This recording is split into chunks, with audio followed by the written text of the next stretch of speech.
Good afternoon, or good morning, or good evening, depending on where you are located. My name is Charlene Brown, and I'm the Executive Director of the Partnership for Responsible Financial Inclusion. I'd like to welcome you to our webinar on our recently released paper, Effective Customer Centricity, a Toolkit for Digital Financial Service Providers. We have reserved 20 minutes for Q&A at the end of today's presentation. Today, I am joined by Amélie Desrosiers and Gaynor Williams, the lead researchers who will share our process of proposed framework with you. Before we delve into the details, let me offer a little background about PRFI and our motivation for this project. PRFI is a collaboration among 10 leading international organizations committed to the responsible delivery of financial services to low-income communities around the world. Through our footprint, we reach 89 million clients in 87 countries. Can you move to the next slide, please? For the last several months, DFS experts within the PRFI community have been digging into the challenge of sustained adoption of DFS services. We all recognize that digital channels are key to tackling the financial inclusion challenge, but study after study seems to reflect slower than anticipated adoption levels. Our research team found that in most cases, practitioners make assumptions about what clients want and how they interact with platforms and products. It seems we have little intelligence about how clients actually feel about the products and platforms they use. Our goal through this project was to motivate practitioners to seek feedback from clients and to offer a modified service quality framework that may be useful to DFS practitioners. At this point, I'm going to turn the floor over to Amélie, who will start by briefly introducing herself and then taking you through our research process. Amélie? Thanks, Charlene, and again, welcome to everyone who's joined today's session. We're happy to see that so many of you have expressed interest in learning more about this project, so we thank you for joining the discussion. As Charlene mentioned, my name is Amélie. I was previously a Digital Financial Services Research Fellow with the Partnership for Responsible Financial Inclusion. In addition to that, I'm also a marketing strategy consultant, and I focus on a variety of initiatives, but specifically also on responsible investment strategy at an asset manager. So Charlene really set the scene about the research motivation and its objective, but I want to begin by discussing the underlying component, which is our research thesis. So our thesis in a nutshell really was the assertion of the belief that digital financial services are most effective when the products and services are customer-centric. As a result, we believe as a research team that it's essential for practitioners to assess client satisfaction to ensure products that are truly designed to meet the needs of the customers, as well as to preserve continued business success.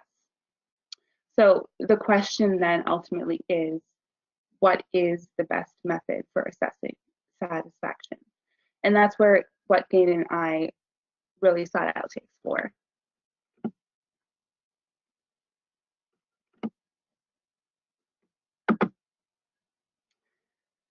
We began the research project with a literature review of customer satisfaction tools, both at large and then also specifically within the financial services industry.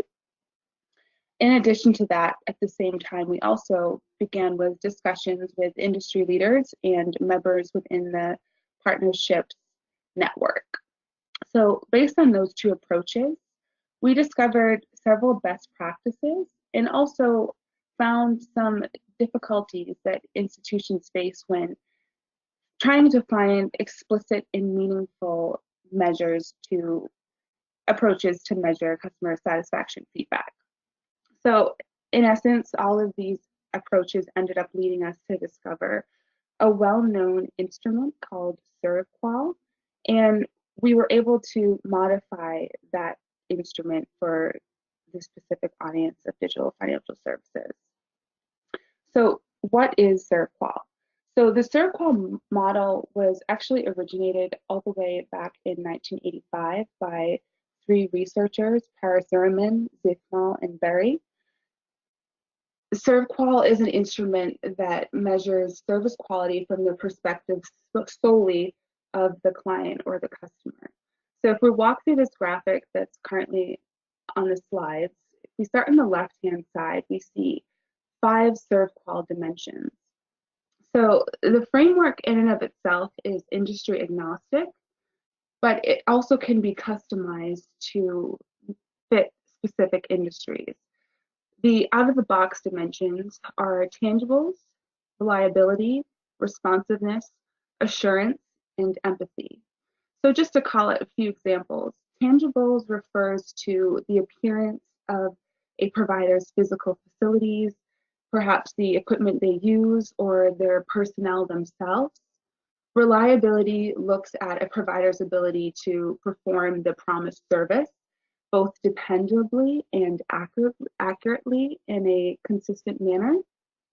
And then empathy is sort of an interesting one because as customers, there's an intrinsic expectation for how we want to be treated. So empathy looks at things like whether or not the provider is able to offer caring and individualized attention to the customer. So if we look in the column marked customer needs, this is really the heart of the ServQual framework. And that is that service quality is truly found somewhere between measuring a customer's perceptions of the service and their expectations for a service. This means that oftentimes as customers, there is a mismatch between the two.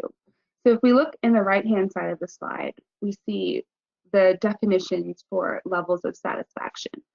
So if you are not satisfied as a customer, this means that your expectations for the service are higher than what you perceive the service to in fact deliver.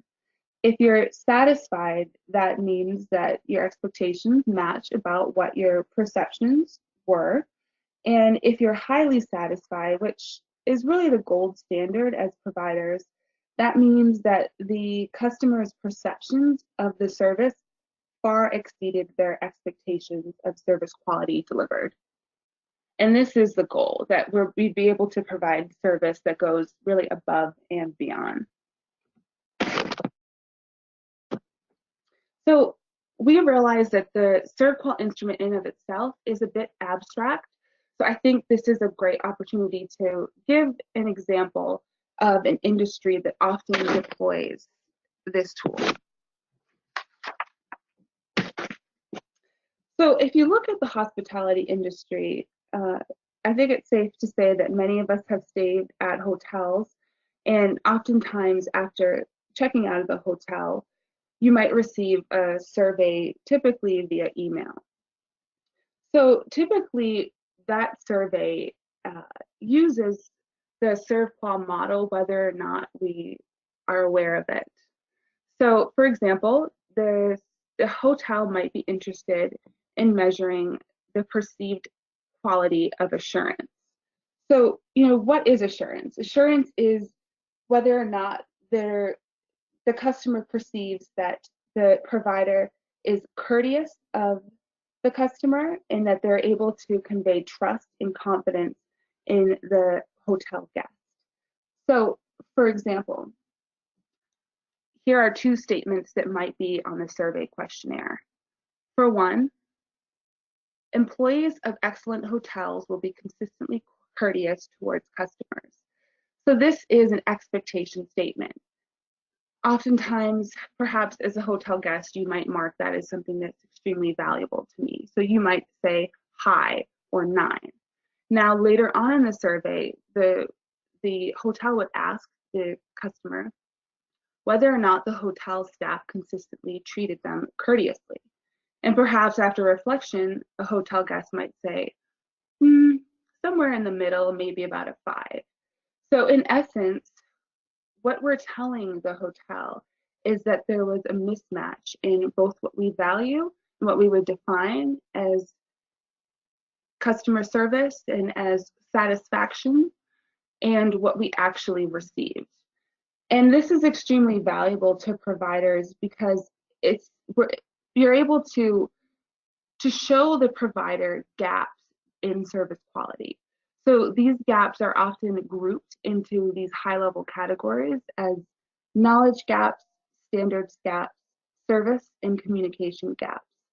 Now, we didn't talk in too much detail in the paper about these gaps, but I'd be happy to answer questions or also arrange to distribute any sort of materials on or resources after the call to discuss more about these gaps.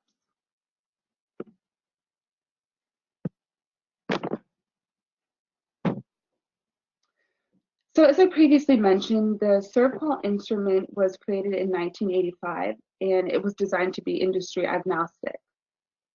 That being said, with evolving business models and especially outside forces such as the digitization of finance, it's common that industries have to customize the dimensions due to changes in the overall business environment. So the 5 selected drivers for mobile banking were created by Sagiv and Zapan in 2014, and they adjusted the ServQual dimensions specifically for mobile audiences. So for example, they removed tangibles, which is the appearance of physical facilities or equipment, and they also added dimensions such as ease of operation. And this signals a transition from typical brick and mortar banking establishments to more digitized channels. Now in table 2, here is our approach for leveraging ServQual in a way that is customizable specifically to the DFS industry. So we cleaned up the mobile banking drivers that the previous researchers used. We renamed them, we added some updates to the descriptions that better reflect the DFS industry more generally speaking.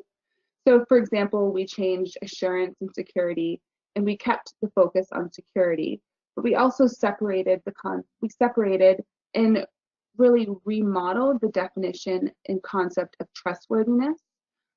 We also collected insights from conversations with practitioners, which ultimately led to a decision to add 3 new drivers that are highlighted in yellow, and those are respect, value, and financial literacy.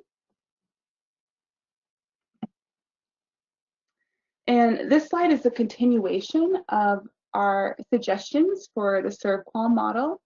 So we also added 3 high-level indicators in addition to the previous dimensions.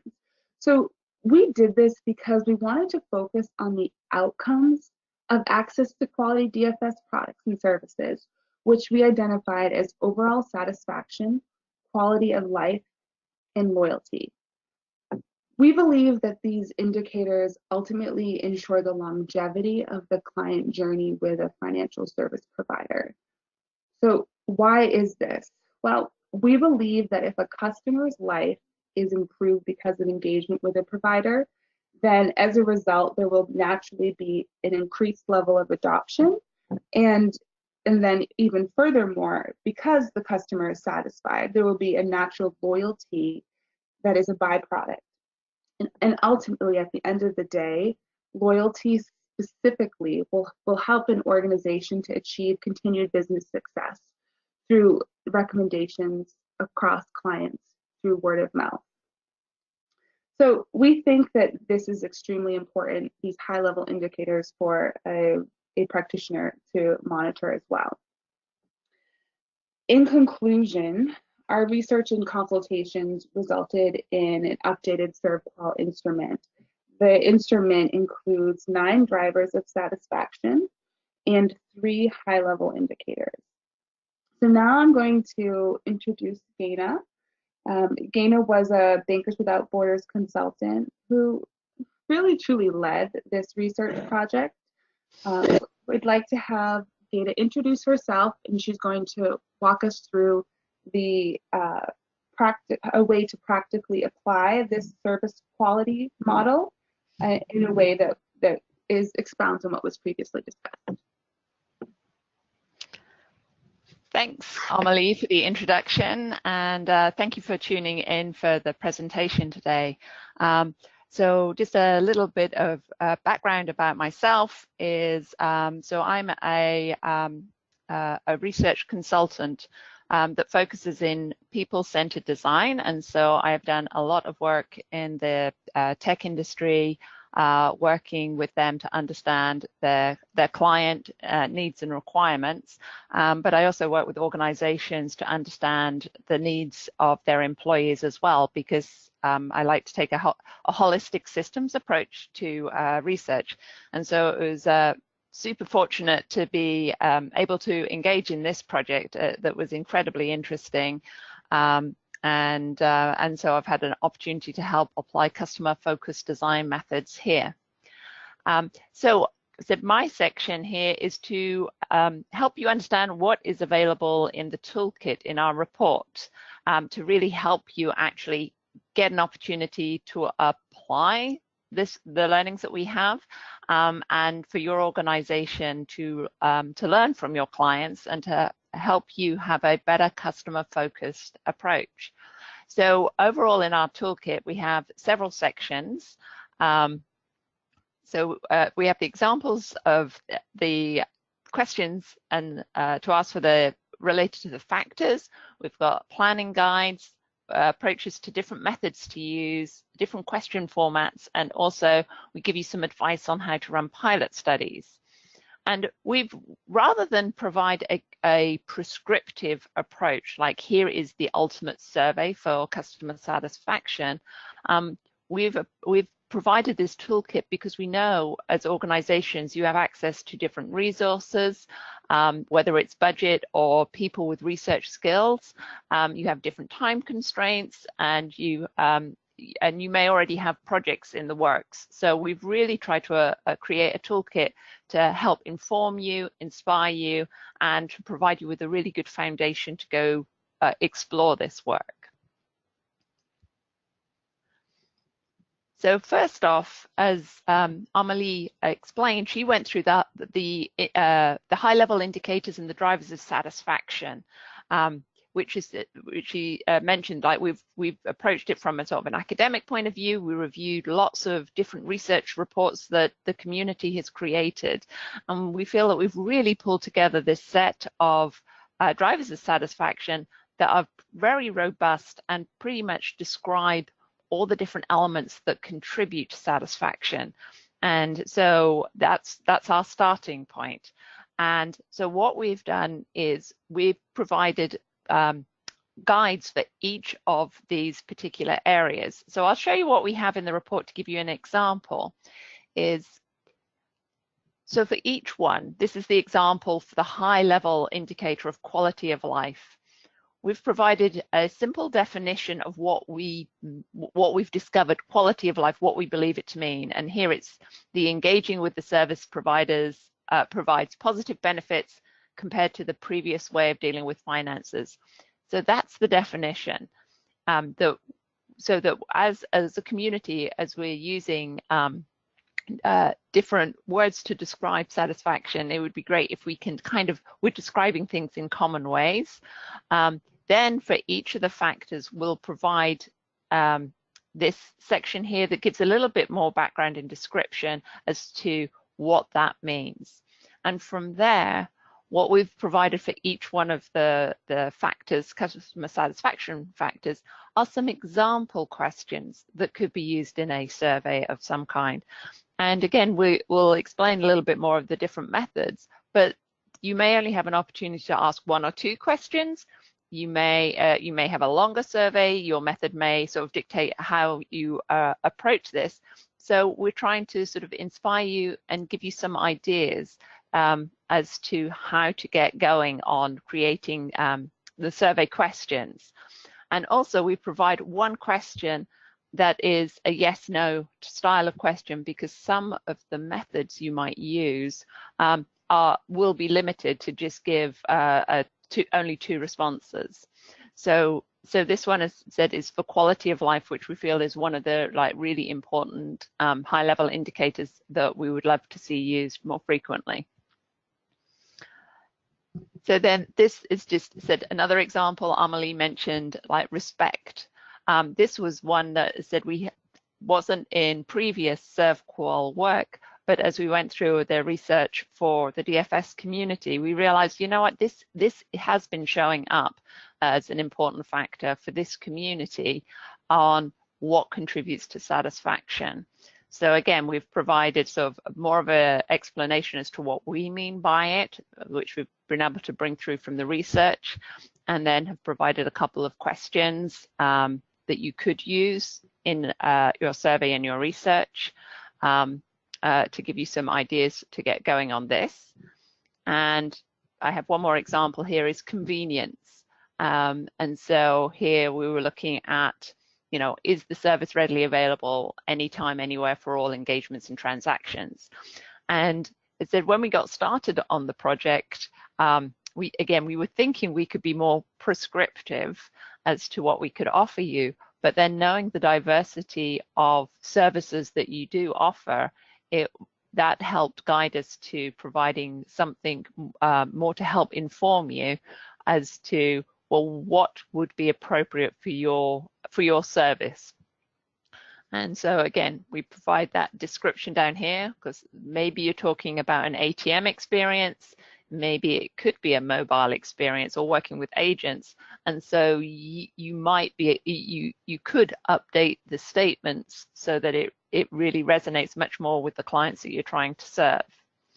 So again, for each one of those 9 customer satisfaction factors and the high-level indicators, we give you more information on each one of those in the toolkit.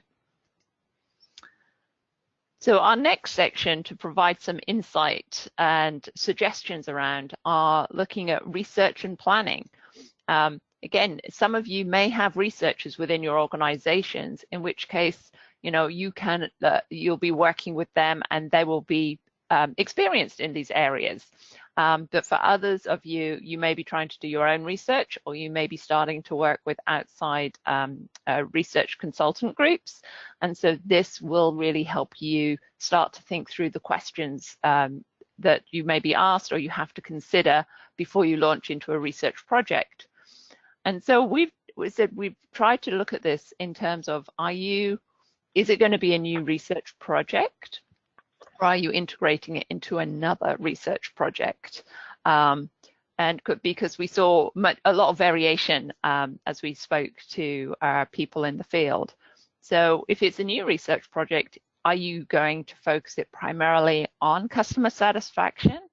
In which case, it would be great to think about how you can cover most of the factors that we've identified into that research. Or are you integrating it into another research project, in which case, you know, within your own experience within your organization, which of those factors do you think are causing your service right now the most problems, and maybe you would want to focus in on those.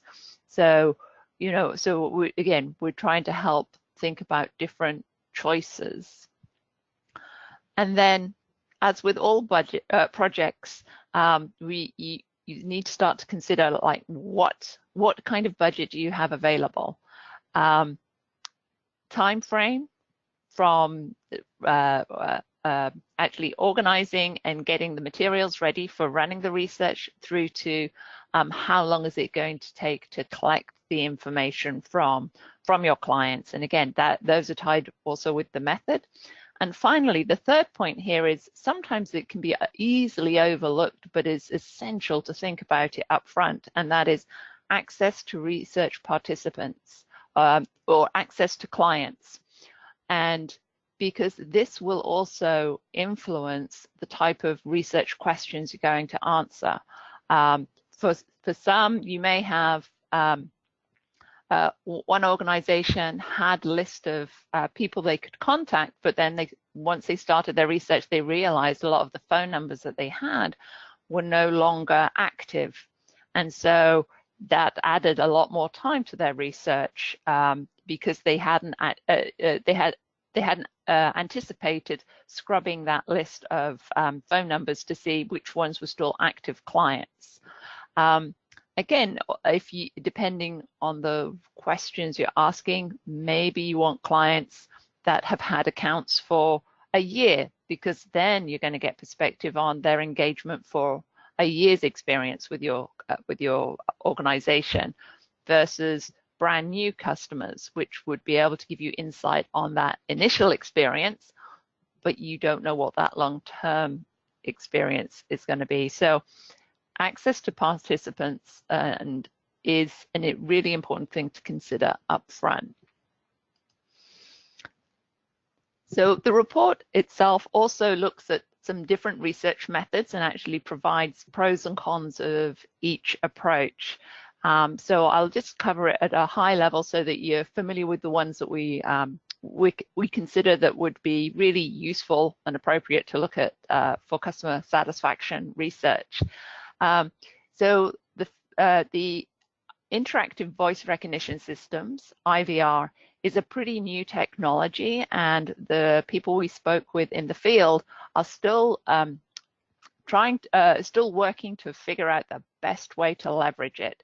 And so we had some examples where, so voice interactive technology is where a client could call a telephone number and there would be an automated voice system on the other end that would ask them some questions. And then the client would then respond to those questions by pressing a number on their phone. Now this has become like, so it's a good technology in order to reach a large audience. But one of the limitations of this technology is that the questions really have to be yes/no questions in order to fit the system. And so what we found was, so approximately you could get through about sort of 16 to 18 questions in about 7 minutes was kind of the sweet spot with engaging with clients in this way. The phone calls to calling customers or using your call centers is another way that you could actually, you can run surveys and have your customer call center people either call the clients or have the clients call in. And again, in this case, it would be somebody who you're going to teach the script to ask those questions. And in that case, the questions can be more extensive, and it's a better way for them to really be able to sort of go through the script, but they can also assist the clients if they're having difficulty in responding. The next technology, SMS, is probably more similar to the interactive voice recognition system in terms of the questions have to be super simple. So while from a budget constraint it's actually a fairly economical way to go, it is quite restrictive on the types of questions, the style of question that can be asked and the length of the survey. So with SMS, generally we've had feedback that you can get people to respond to about 6 questions before they kind of drop off.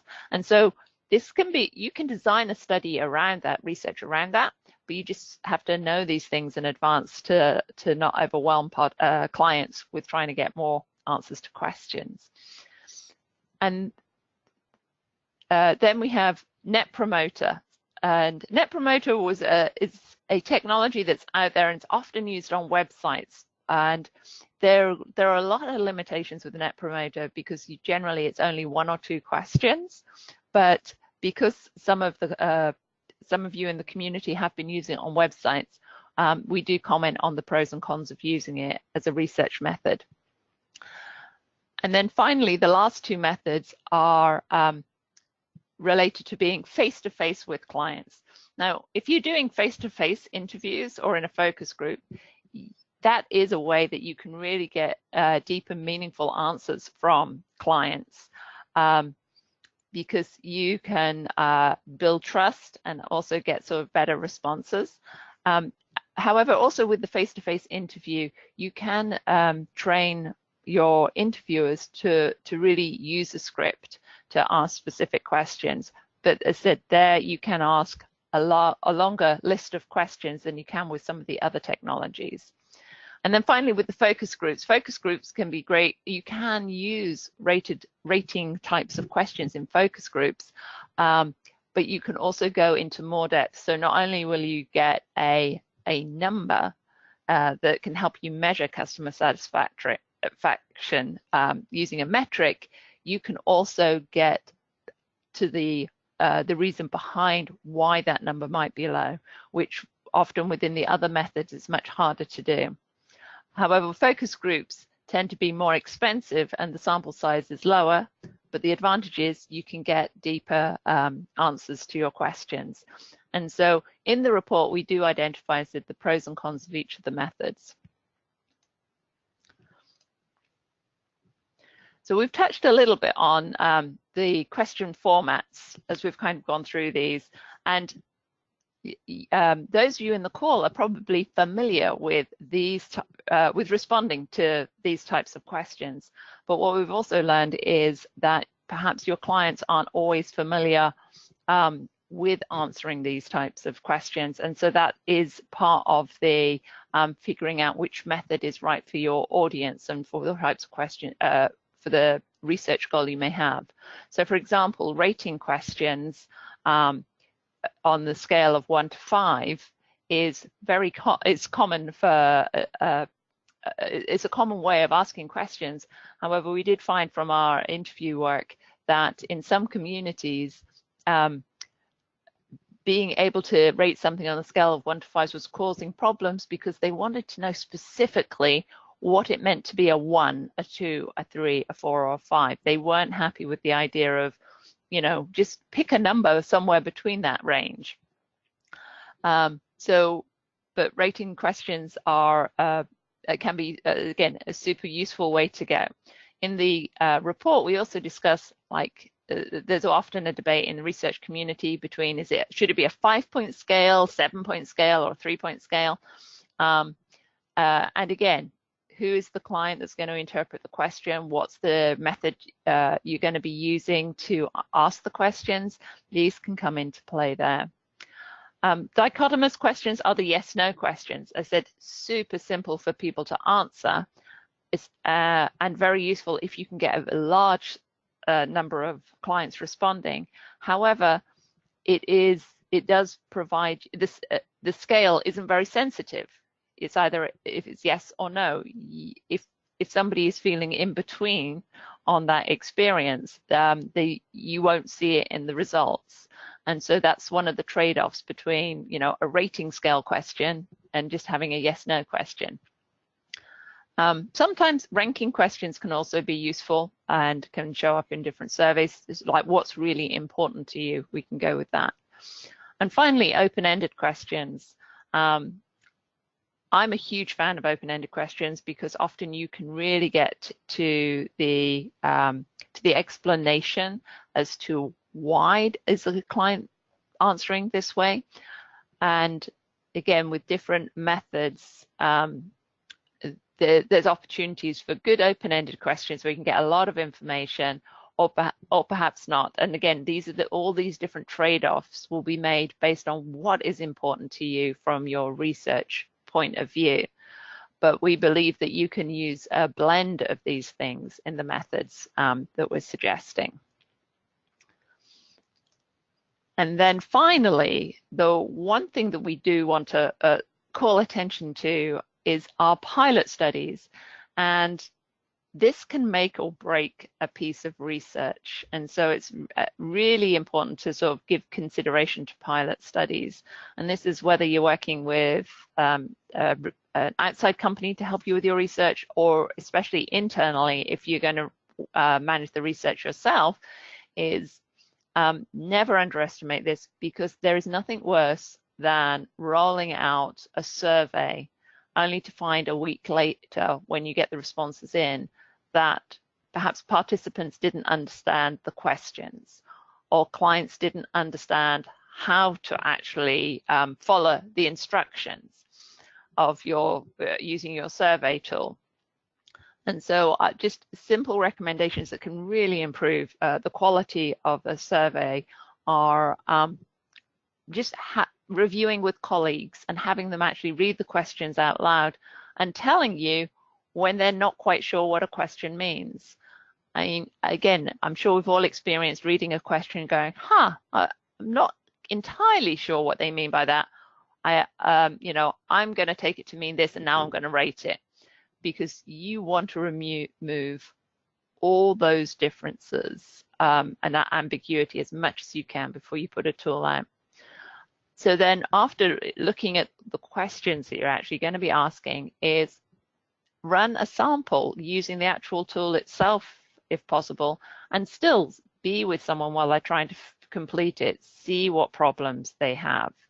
You know, if do they follow the instructions correctly? Can they do it in the time that you're going to tell them that it's how long it's going to take? Because if you can get rid of any of those little errors before you put that survey out, your data will be so much the better for it. And then finally, the last step is making sure that you run a pilot survey. And again, sometimes if you're working with other companies, research companies, they will often do this, but it's just super important to make sure that you know, if you're going to run a survey with 800 people, run it with like 25 people first and take a look at the information to make sure it's coming back the way you expect it to. Because again, if it's just so tough if you use up all your participants or clients and then realize afterwards you didn't quite get the result you wanted or the answers, and it was a problem that could have been solved at this stage. So highly encourage that in terms of the pilot studies. Okay, so this gives you an idea of what we have in the toolkit. And again, we've tried to really design it around giving you choice and to inspire you as to there are different approaches, but ultimately the most important thing is to start focusing in on customer satisfaction and using that to help guide your products and services. So the report that we have put out is available at this URL, responsiblefinancialinclusion.org, and you can find it under the reports tab there. So thank you for your time, and I am going to open it up for questions, and I think Charlene is going to help guide the questions. Yes. Thank you, Gain, and thank you, Amelie, for taking us through that. Folks, if you do have questions, there are two ways to ask. You can type questions into the questions window, and then you also have the ability to raise your hand. You should see a little hand icon, and if you do that, then we will unmute your line. So we'll take a few minutes and see if anyone has questions. Hi, can you hear me? Oh, hi, yes. Hi, Charlene. This is Elizabeth Stokely. Hi, Elizabeth. How are you? Hi, good. Charlene, thanks. This was a really interesting presentation. I really appreciated the information. And I was wondering if you could explain a little bit more about the ServQual tool and forgive my ignorance about that tool, but just curious about how the process you went through of adapting it, since you said it was industry agnostic, to digital financial services. I thought that part was really interesting and would love to hear more. Great. Amelie and Gain, I'm going to turn the floor over to you, and perhaps you want to move back to that slide early in the presentation where you start to look at the mobile banking adapted model, because that was sort of the first starting point. And you're both muted, I think, right now. So okay. Amelie's going to take us back to that slide. So Amelie can definitely talk more to the to specifically ServQual as to where the motivation came to actually use this, and then from a research front, we looked at the as Amelie mentioned, there are many different tables for ServQual. Actually, can you just go forward to the mobile banking one, Amelie?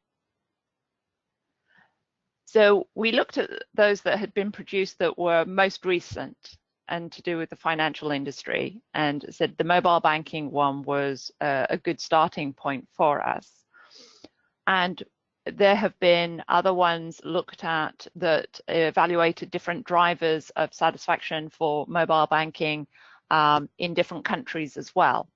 And so you have several drivers for any of these models come with multiple drivers, and then there's significant overlap, and then for that particular industry they might add one or two.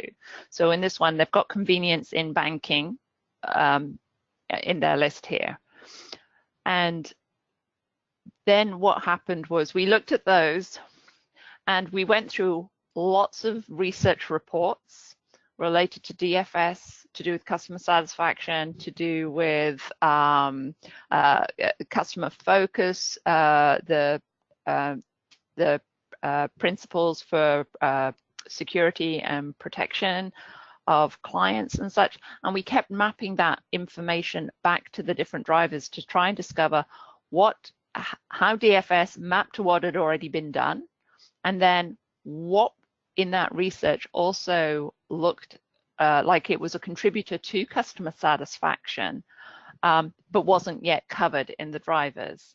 And so that is what then helped us go through, you know what, actually those drivers pretty much are solid, that came from the original ServQual research and that are also exposed here in the mobile banking. But then there were the three that we decided to add. So if we can go to the next slide, Amelie, where we start to add our drivers in. Nope. There we go, on this one. So then we start to see from the research we'd looked at, there was this notion of respect that came through quite strongly in several reports, that they didn't see that in the mobile banking that the last group had done, but you know, for your audience, it is still something that we should pay attention to because it will impact customer satisfaction. We read that people will walk away from a service if the agent is not treating them with respect, if they can't engage or get a response from going into the bank. And so respect isn't, it's not a key driver for the last group, but it is one that we should pay attention to here. It's the same with value. Value is sometimes confusing to the clients in terms of what their loan rate is, or sort of what are the benefits over a long period of time. So it's one we should consider here. And then also financial literacy, which kind of goes with value. Now, what would happen is if we were to do a large academic study to look at DFS customer satisfaction factors, we would do a very large survey and get lots of, ask a large number of clients, do a lot more rigorous work on all the drivers of satisfaction, and then do statistical modeling to be absolutely sure that these are all core drivers of satisfaction. But our research that wasn't the goal of the research. The goal of the research here is to really go, you know what, these are all contributing factors to satisfaction from the research we've looked at, and it's now for you as practitioners is to make sure you keep a strong awareness of what these factors are as you do your customer satisfaction research. So that's what I could just add one thing, Jana, to your comment. So we, in this process, wanted to ensure that we were not recreating the wheel, which was part of our sort of starting point when we began to look at other frameworks that existed in the market and could be applied to DFS specifically. So we wanted to sort of take something that had serious credibility in the market, as the ServQual framework does for a number of different industries, and where we could find that it had been adapted in some way to something closely related to DFS, and then modified some more with a specific lens that our members and the broader stakeholder groups that we tend to be a part of are very focused on financial inclusion. And in my view, I think much of what we tend to see in the market is that in many of the implementations that are often done, we who sit in various places often make assumptions about what clients want and need, and that there was this huge gap between that, because that's one of the reasons why I think that we're not seeing the sustained adoption level. You sort of see these hiccups, and then you see people sort of talk about the services not being used to the extent that they thought, and they were working on an assumption that in some way this thing created convenience to the client, or does the client value that? And in our research and looking at, again, the first call form framework, we found that that seems to really be a tool that could address that issue, that gap between that perception and expectations. And so that was really part of the impetus for, again, using this framework, because it had been modified from mobile banking services to extending it to DFS with a specific lens on financial inclusion. Yep. And actually, if we just pop to the next slide. And so the one before that. There we go. Oh, no. I'm looking for the high level factors. If you go back and again, there we go. And so where we sort of mirrored ServQual was for the drivers of satisfaction that you saw on the previous page. But what we just realized as we were digging into that work, that we also really want to get to these high level indicators, so that if you don't get an opportunity to dig down into those details, here are the three primary factors that you really should be paying attention to, and that's the overall satisfaction, which is essentially the roll up of the drivers. But also asking the question about quality of life. Is it really making a difference, positive difference compared to what they did before? And also this question of loyalty, which is very important to DFS, because if you have their loyalty, they will stay with that service, but they'll also do that recommendation to others, which is so important for the growth. And so as said, I believe we enhanced ServQual by having their basic set of questions, been able to add a couple really strongly related to DFS, and then also identify these three high-level indicators that we feel are just the essence of customer satisfaction. And Gaina, I just want to rewind and answer part of the question that talked more fundamentally about the model and why exactly we chose it. So we went back and forth looking across best practices for frameworks. ServQual, generally speaking, was something that we found used often in academic work. So that's where it was first kind of arose as the cream of the crop for a best practice. What I looked at is, generally speaking, let me just go back a slide.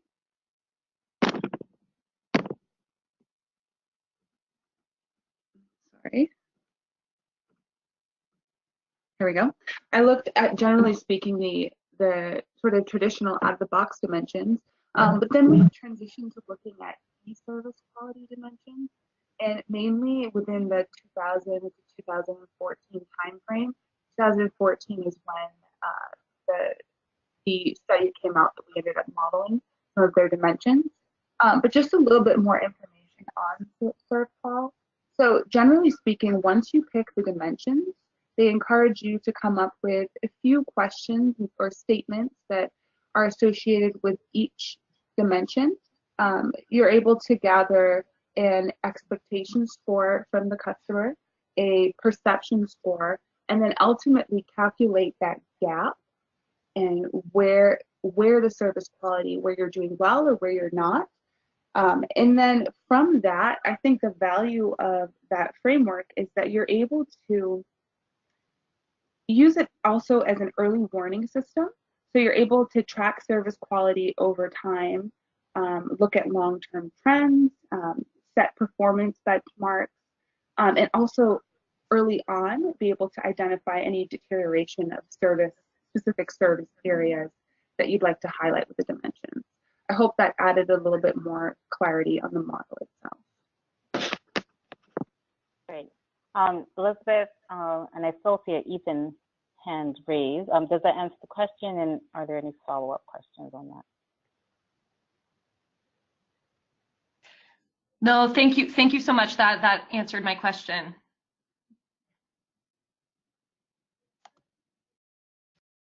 So I'm not seeing any additional questions. Yep, not seeing any additional questions.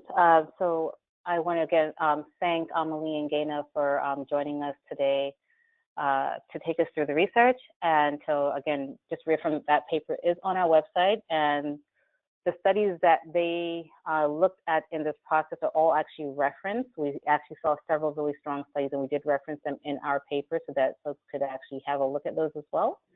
So please do access the paper, and we'll be happy to circulate the link to all of you who have joined today. Otherwise, have a great day.